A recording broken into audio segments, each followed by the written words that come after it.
Anna Lunaa. Anna Luna.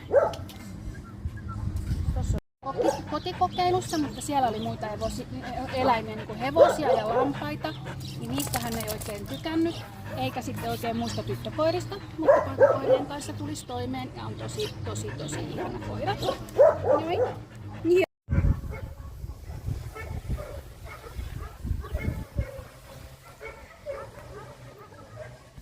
No tänne, tulijakka tänne rapsutettavaksi. Istuu jalan päällä ja tunkee syliin. Ai että hän on niin ihana. Hän on niin valmis kotikoira kuin olla ja voi.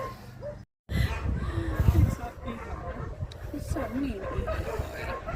Hän ei halunnut niinku kävellä. Joo, niin. Älä vaan ota sitä, kun sä... Niin, pois. Us.